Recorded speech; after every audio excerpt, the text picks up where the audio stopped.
Kritios Boy, or Kritios Boy, is known by some authors, such as Kenneth Clark, famously the author of The Nude, a great exploration of the nude in art.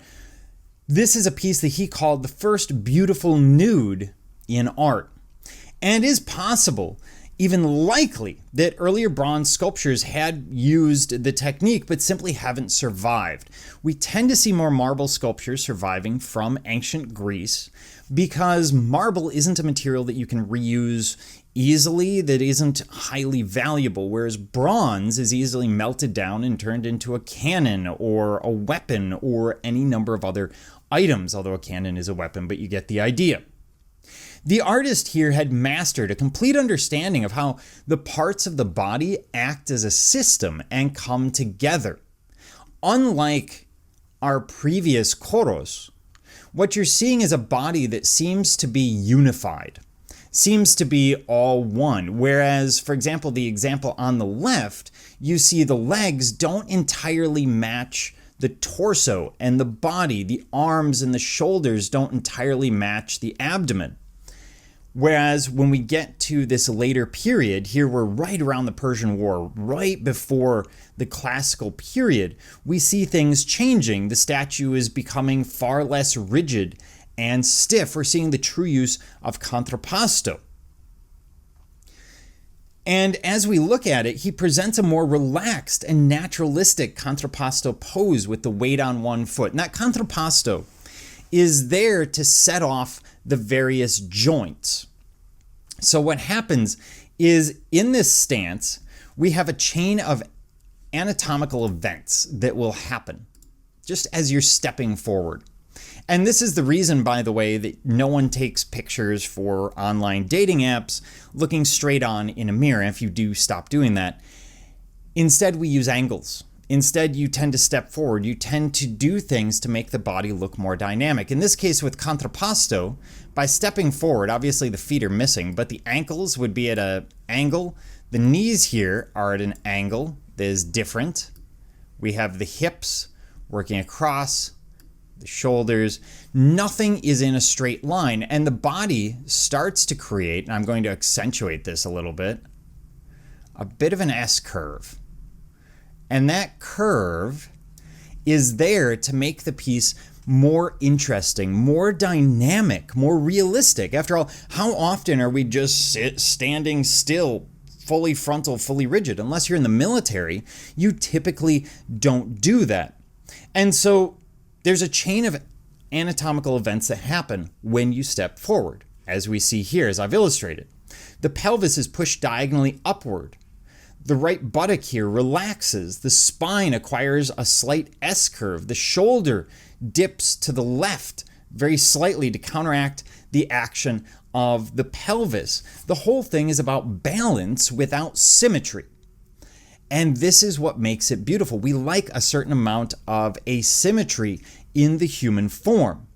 It also set the rule for later sculptors like Praxiteles and Lysippos, whose contrapposto captured the delicate balance of movement. The Kritios Boy exhibits a number of other critical innovations that distinguish it from other archaic examples. The archaic style relies more on geometric shapes to define the contours of human form, whereas we've gone completely away from that here. There are no geometric shapes. We can't look at the legs as simple cylinders, the torso as a rectangle or triangular. We lose the pinched waist of the Minoan influence, and we're seeing something that is much more realistic, and realistic should be in air quotes, but we'll get to that in a second. The structure of the piece is depicted with unforced, lifelike accuracy, relative accuracy. The sculptors have begun to break away from the rules of the archaic and begin to follow representations that are closer to nature. You'll notice he's not smiling anymore. He's deadpan, but he's not smiling. The eyes would have been inlaid. The whole thing would have been painted. And when we look at it, we're seeing one other thing that's starting to develop. There are conventions in Greek sculpture which are not realistic, but that they find particularly beautiful. This is our move. In the archaic, they're trying to create realism. As we move into the classical, they're trying to perfect the form. And that's what we're starting to see here. Let me point out a couple of things. Okay, the pen is still up. So this line here, and we see it on both sides, is called the girdle. It runs from the top of the hip, the iliac crest, down to the pubic bone. In the vast majority of human beings, it is not that defined. In theory, it could be if you're in the gym all the time. This is an idea that we're seeing perfection. So they're idealizing the form, they're perfecting the form because they get bored. Once you can create something realistic, why not take it one step further? And that's what they're going to start doing here. It will get in the classical to the point where they're changing muscles, they're removing bones, they're altering forms. And there's one other thing to keep in mind. The Greeks and the Romans, and then modern day, really 1850 and later, are the only times that we see humans using a gymnasium, humans actively going out trying to develop their body. Amongst the Greeks, this would be for men primarily. Yes, some women, but primarily men. And so they're going to show body forms that are much more muscular, much more developed than what you would see amongst, say, the farmers of the Minoans or the working class of the Egyptians. And that's why we're getting more and more definition in those muscle groups. For example, in the girdle, that's where it stands out the most. So keep in mind, as we've moved through the archaic sculptures, through these choros, we've moved from an attempt to realism, to create realism, to, with this piece, trying to create a little bit of idealism. Yes, they're focusing on realism, but they're starting to move down that road of idealism.